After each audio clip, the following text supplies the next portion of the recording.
Hey everybody, Neosolid22 back again with another pickup video.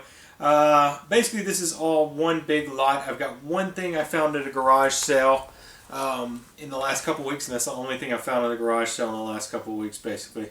So let's just get started because I got quite a few games to show you in this lot that I picked up. But first off, we'll go with the garage sale find. It's Twisted Metal Head On for the PS2. I didn't even know this existed. I played Twisted Metal Black, but apparently this is like another Twisted Metal game for it. If you look, this is complete, down to even like a PlayStation 3 ad, which is kind of cool. So this was towards the end of the PS2 life cycle apparently. But this is the Extra Twisted Edition. I would be willing to bet that all the editions are the Extra Twisted Edition. But that's pretty cool. Twisted Metal is one of my favorite series. If you've never played a Twisted Metal game, what's wrong with you? Get out there and play Twisted Metal 2 for PS1 because it's one of the greatest games ever made, in my opinion. But David Jaffe was the original creator on this game, who created David Jaffe, who created God of War. So definitely get out and check out Twisted Metal. Twisted Metal Black is a great game, so I imagine this one's going to be on the same engine, so it's going to be pretty similar and not too bad. So happy to get that. Next, I've posted in search of on one of the buy-sell trades locally. And I had a guy contact me, and he didn't realize we had talked before about this lot of Super Nintendo games he had. And he had a lot of really good games for a while there, and he had sold off some of the more pricey ones like Turtles in Time. Unfortunately, was already sold off, but he was just looking to get rid of the rest of the lot. He said he had 25 games, and he'd do it for $3 a piece. So I was like, I'll think about it, because it wasn't anything I had to have. Well, he apparently wanted to get rid of them bad enough that he came back at me later and said he'll throw in Mario RPG and Battletoads Double Dragon, and it will only be $80. I was like, why not? You know, that's a great deal. So you're going to see those two, and you're going to see the rest of what I got. So let's go into what I got. First off, we'll just start. I'm just going to grab the piles and go as I go. NBA Showdown, obviously just an NBA game, no big deal there. And these are really dirty and kind of smoky smelling, but it goes with the territories most of you collectors out there know. As I said, Battletoads Double Dragon, great game. Wish I had it on the NES, but I have it on Super Nintendo, obviously. This one is actually a really bad label. This is actually my copy that I replaced. This is a double, but this is Clay Fighter, if you can't tell. It's got some video rental stickers on it, so I'll see if I can sell that one off or trade that one off to somebody that needs Clay Fighter, maybe. Another Super Mario World, so that's good. That's easily tradable material there. So that's good to get in the lot.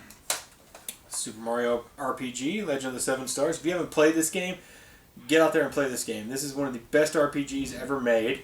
This one apparently belonged to Dad, but this is actually my copy as well. I replaced my copy. This copy has a little bit more wear on the label, so this was a double as well.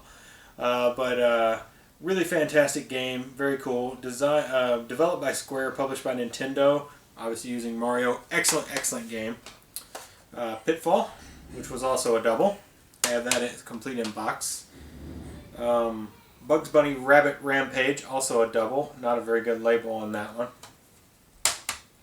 And another double with bad label, Stunt Race FX, which is a very fun game if you've never played it. Has the FX chip, obviously. Alright, so that was, some of those were doubles. None of the rest of these are going to be doubles. So first off is Clue, the board game. That's got a V-Stock sticker on it. Looks like they paid $7 for it at some point, but, you know, fun game. Another board game, Monopoly. So got a Monopoly for the collection. This one, I was shocked to find out I didn't actually have this in my collection. I was almost certain I had this in my collection, but I didn't. And it's Street Fighter 2. Now, I do have Street Fighter Alpha 2 in my Super NES collection, so it was nice to get this one. And there's a name on the back of this, and this actually must have belonged to the guy from when he was a kid, because his name is on the back of this one. Next is Brutal Paws of Fury, which is an animal fighting game. Interesting game, never played it. Then there is Izzy's Quest for the Olympic Rings. From what I've heard, it's not a very good game, but didn't have it. Timon and Pumbaa's Jungle Games. So that's another one I didn't have. Disney games are always interesting. This one's made by THQ. Another Disney game made by Virgin, The Jungle Book. This is a decent game. I have actually Haven't played it in a long time, but I've seen videos of it recently. It looks like very much fun, where you play as Mowgli, of course, so I'm going to check that one out for sure. I've got my Super Nintendo actually hooked up in my living room. I've been playing Link to the Past, my yearly playthrough of Link to the Past. Another Disney game, but made by Capcom, Aladdin. I have a lot of versions of Aladdin now. I got a Game Boy version recently, I think you guys saw. I have the Sega Genesis version, which is the best version in my opinion. And then now I've got the Super Nintendo version. Not a very good label on that one though. Then this one I'm going to do some work on the label because it's got a sticker on it, unfortunately. It looks like the sticker's been there for a long time, but it's Chester Cheetah's Wild Wild Quest, so a Cheetos game, apparently. Kind of the 90s thing was to make games out of mascots, and Chester Cheetah was, of course, a big mascot in the 90s, and he's still around, I guess. Kind of in weird commercials now. And another Disney game, this one actually from Disney Interactive, Toy Story. Tom and Jerry, didn't have that one, pretty cool. I wish this was the NES version, but it's Wayne's World. NES version is like super rare and hard to find, but this is not so much hard to find. As you can see, it was $6 at V-Stock. I need to get that label off yet again, but nice to have. WrestleMania, the arcade game. Can't beat a wrestling game on the Super Nintendo, N64, Sega Genesis. They were all pretty great. So excellent to get that. Another Ren and Stimpy game, Vidiots. Didn't have that one. Very excellent show. The games, not so much, so we'll see how that is. And lastly is another Disney game made by Virgin, and it's a good one, The Lion King. These were all very excellent across all the platforms the Lion King games are. I have it on Game Boy. I think I have it on Sega Genesis, and now I have it on Super Nintendo.